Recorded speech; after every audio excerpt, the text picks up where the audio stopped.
Hello viewers, welcome back to colours vlogs. ఈరోజు తలకాయ మాంసం ఎలా తయారు చేసుకోవాలో మీకు ఈ వీడియోలో చూపించబోతున్నామండి. తప్పకుండా మీ ఇంట్లో ట్రై చేయండి. ఎలా వచ్చిందో మా కామెంట్ సెక్షన్లో తెలియజేయండి. ఇంకెందుకు ఆలస్యం, ప్రాసెస్లోకి వెళ్ళిపోతాం. ముందుగా తలకాయ మాంసాన్ని ఒక గిన్నెలోకి తీసుకొని మొత్తం నీట్గా శుభ్రం చేసుకుందామండి. ఇప్పుడు మసాలా పేస్ట్ కోసం ఉల్లిపాయలు, టమాటో, అల్లం, వెల్లుల్లి, జీలకర్ర మెత్తగా పేస్ట్ చేసుకోవాలండి. చూసారుగా ఈ విధంగా పేస్ట్ చేసుకున్న తర్వాత ఇప్పుడు తలకాయ మాంసాన్ని ఈ విధంగా శుభ్రం చేసుకున్నాం కదా. ఇప్పుడు స్టవ్ ఆన్ చేసుకొని కుక్కర్ పెట్టుకుందామండి. కుక్కర్ పెట్టుకొని ముందుగా కడిగి శుభ్రం చేసుకున్న తలకాయ మాంసాన్ని కుక్కర్లో వేసుకొని 5 గ్లాసులు వాటర్ వేసుకుందాం.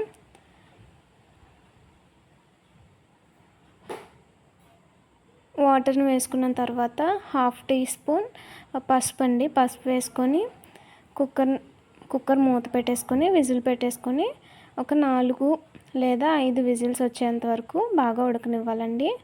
సో ఇప్పుడు మూత తీసి చూద్దాము. చూసారుగా మనకి ఎంతో చక్కగా తలకాయ మాంసం బాగా ఉడికిందండి. ఇప్పుడు స్టవ్ ఆఫ్ చేసుకొని వేరే బౌల్లోకి షిఫ్ట్ చేసుకుందామండి మొత్తం. ఇప్పుడు అదే కుక్కర్లో తగినంత ఆయిల్ వేసుకుందాము. ఆయిల్ కాస్త హీట్ అయిన తర్వాత ఆనియన్ అలాగే పచ్చిమిర్చి పీసెస్ వేసుకొని బాగా ఫ్రై చేసుకుందామండి. అవి కాస్త ఫ్రై అయిన తర్వాత ముందుగా మనం మసాలా పేస్ట్ని సిద్ధం చేసుకున్నాం కదా, ఆ మసాలా పేస్ట్ని వేసుకొని అది కూడా పచ్చివాసన పోయేంత వరకు బాగా ఫ్రై చేసుకోవాలండి. అలాగే తగినంత సాల్ట్ కూడా వేసుకోవాలి. బాగా కలుపుకోవాలండి. బాగా కలిపి కాస్త బాగా దగ్గర పడనివ్వాలి.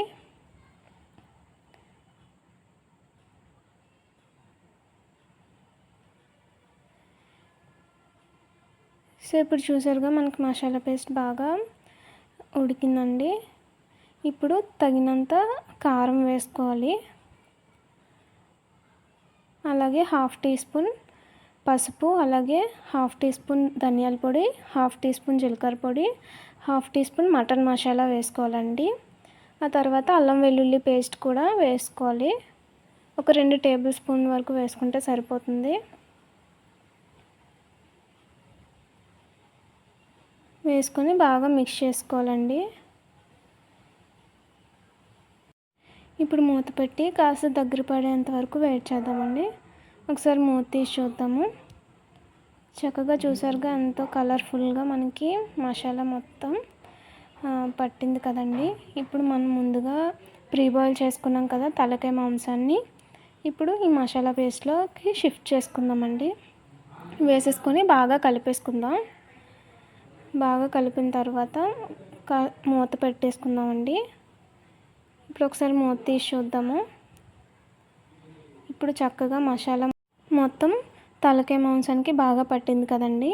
ఇప్పుడు కాస్త చింతపండు రసం కూడా వేసి బాగా కలుపుకొని ఇప్పుడు ఒకసారి కాస్త టేస్ట్ చూసి సాల్ట్ సరిపోయిందా లేదని చెప్పి చూసుకొని, సాల్ట్ సరిపోకపోతే కాస్త సాల్ట్ వేసుకొని టేస్ట్ అడ్జస్ట్ చేసుకుందామండి.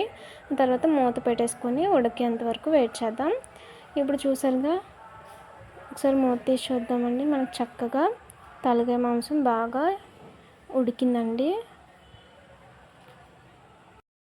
ఇప్పుడు మనకి స్టవ్ ఆఫ్ చేసుకుందామండి. స్టవ్ ఆఫ్ చేసుకొని ఇప్పుడు ఈ కర్రీని వేరే బౌల్లోకి షిఫ్ట్ చేసుకుందామండి. చూసారుగా ఫ్రెండ్స్ ఎంతో టేస్టీగా తలకాయ మాంసం కర్రీ మనకి రెడీ అయిందండి. సో ఇప్పుడు సర్వింగ్ బౌల్లోకి షిఫ్ట్ చేసుకున్నాం కదా. ఇప్పుడు కొత్తిమీరతో గార్నిష్ చేసుకుని సర్వ్ చేసుకుంటే ఎంతో టేస్టీగా తలకాయ మాంసం రెడీ అయిందండి. చూసారుగా ఫ్రెండ్స్ మా స్టైల్లో తలకాయ మాంసం. తప్పకుండా మీ ఇంట్లో ట్రై చేయండి. ఎలా వచ్చింది మా కామెంట్ సెక్షన్లో తెలియజేయండి. మీ ఇంట్లో అందరికీ తప్పకుండా నచ్చుతుందండి. సో వేడి అన్నంలో తింటే ఇంకా ఎంతో టేస్టీగా ఉంటుందండి. తప్పకుండా మీరు కూడా ఎంజాయ్ చేస్తారు.